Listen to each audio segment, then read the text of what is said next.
Hi friends! Welcome to another episode of Car Ride Conversations with Chronically Rye featuring me. I'm Rye. And hello again from the hospital parking lot as I wait for my car to warm up a little bit. I had a really good shift last night. You know, like, if you're in healthcare, every once in a while you either have a patient or a shift that, like, reminds you why the fuck we got into this horrible hellhole of a business in the first place. And I hate it too. It was so funny because when this happened, and I will tell you the story, when this event happened that made me remember why I love nursing and how much I love working in hospitals and why I'm sitting here like, God damn it. I hate that I fucking love this career. I hate so much that I love nursing.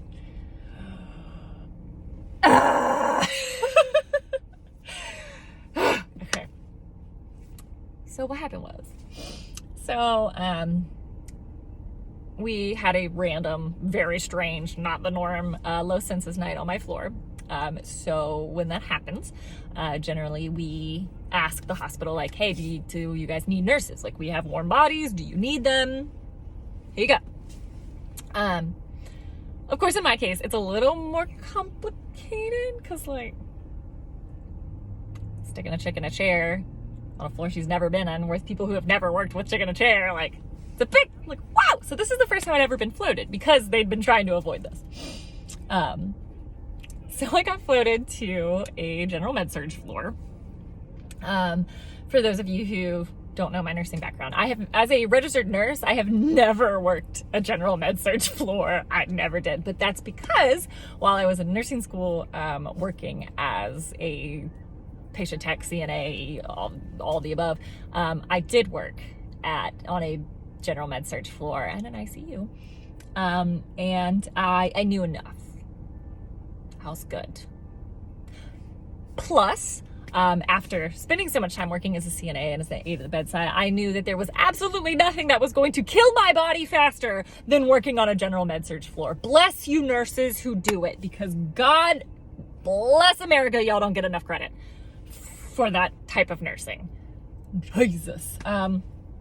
For example, I got called to the floor because a floor with 23 patients, these are generally post-op surgical med-surg patients, 23 of them had 2 RNs scheduled, no techs, no CNA, nothing else. 2.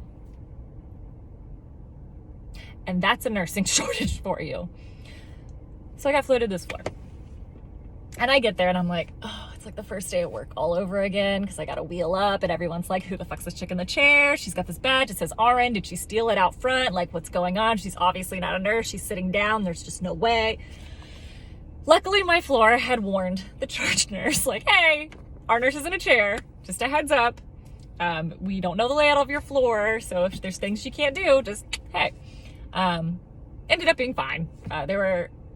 Annoyingly enough, their vital signs machines are mounted above the bed, so luckily I'm tall and can, like, transfer up onto my wheel, but whatever. Made it work. Was not a problem. So when I got there, it's like I said, it's like the first day of school. I'm like, hey, and they're like, oh my God, you're a nurse. And it's like the whole thing. It's like my first day all over again. I'm like, yeah. Woo, let's get past this. All right, what y'all want me to do? And of course they get the, what can you do? Now, I will say something.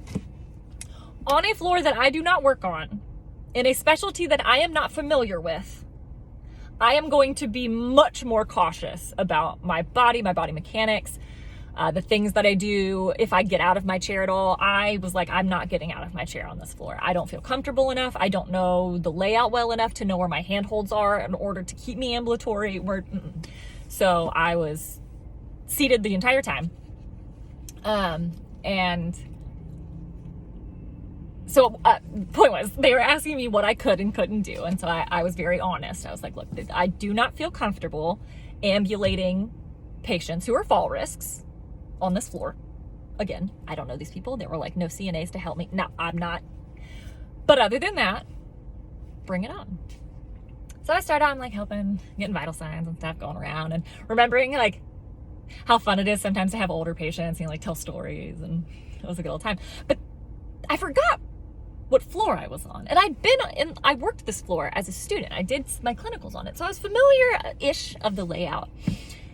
And then I remembered why I remembered this floor.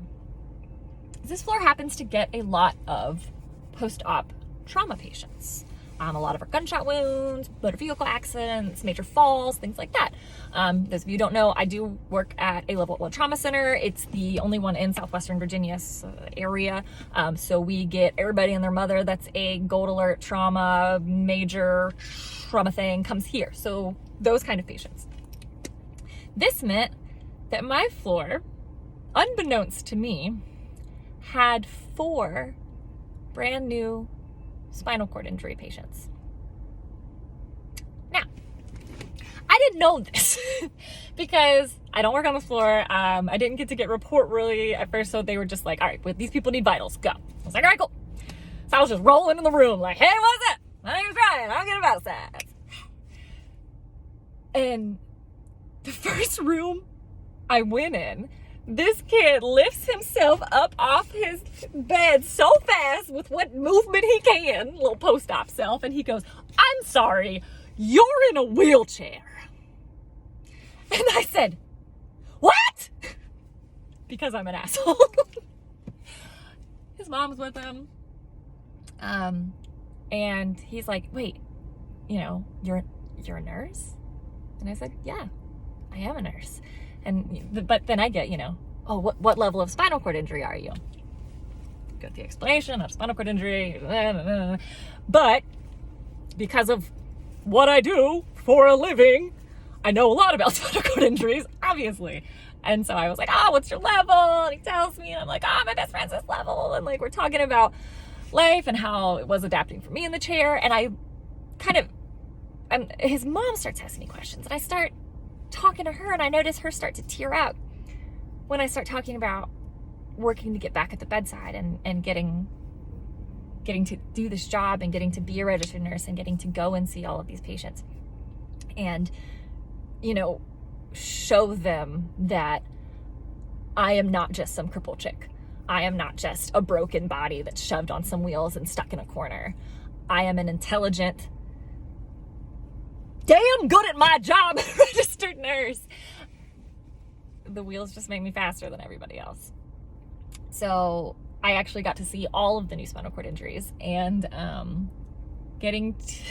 made 3 of the 4 tear up with my story, and it was incredible. It was incredible to get to talk to these people who were feeling as lost and confused and desperate as I once was when I was trying to figure out my mobility issues and trying to wade through all that and figure out what my life was going to be like now, and getting to go into that room and say, look, it gets better. This part fucking sucks. I'm not gonna lie, it's awful, not a great time, but it gets better. You can accomplish so much more than you think you can right now. One of them, we dove into all the adaptive sports that I've played, and he's just like, I didn't even know wheelchair basketball existed, and he's so excited because he played basketball before. And it was just, I rolled out of these rooms and I rode down the hall, and I only got to be on the floor for about 4 hours before I was sitting with a patient that wouldn't stay in the bed. But just those 4 hours that I got to help out on the floor and go and speak to these patients, and I rolled out of the room to go get my new assignment, and I had tears in my eyes. And I just kept thinking about, this is why I do what I do. This moment right here. The moment where I get to be the one that I needed when I was diagnosed all those years ago, when I was first getting my wheelchair all those years ago. I get to be that voice of reassurance, that voice of education. And I can't explain to you how healing that feeling is. Because not only, am I reassuring them and the patient by saying, you know, this is my life, this is what it looks like. Yes, I'm in a chair, but here are all the things that I've accomplished, and like talking about my friends that are disabled and what we've all accomplished. And, you know, some of y'all might have got talked about, you don't even know. But I lost my train of thought because I was like, but the point is that I can't explain to you how healing it was. Oh, I know what it was. Because I got to reassure them, but in the same process as I'm reassuring and telling my story, I'm realizing, fuck, maybe I do got this. It hit me as I was telling the story. I'm like, holy shit. This time last year, I was crying myself to sleep every night. I was miserable. I thought I would never be a bedside nurse again. I thought I would never have a chance to care for patients the way that I do today. And as of this week, I'm a charge nurse in a level 1 trauma center mother-baby unit. I have proven to an entire, very large hospital that it is possible to work in healthcare on wheels. And that I will not be the last one that they see if I have anything to say about it.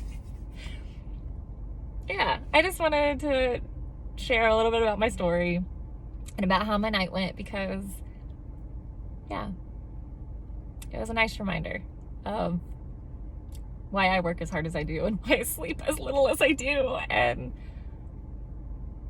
what I'm supposed to be doing with my life, I guess. I hope. But I'm going to go home and wake up a very sleepy Ryan because I miss her and I'm just going to wake her up. But I hope you guys have a great day. And if you didn't get to celebrate Valentine's yesterday, like me, and you were at work, maybe celebrating today. Enjoy your sweethearts. But yeah, I can't wait to hear if you guys have any stories that are similar to this or times where my content has helped you in the same way that I helped those spinal cord injuries. Because y'all know I've been through it since October. It's been rough over here. Things are looking up. Peace, y'all.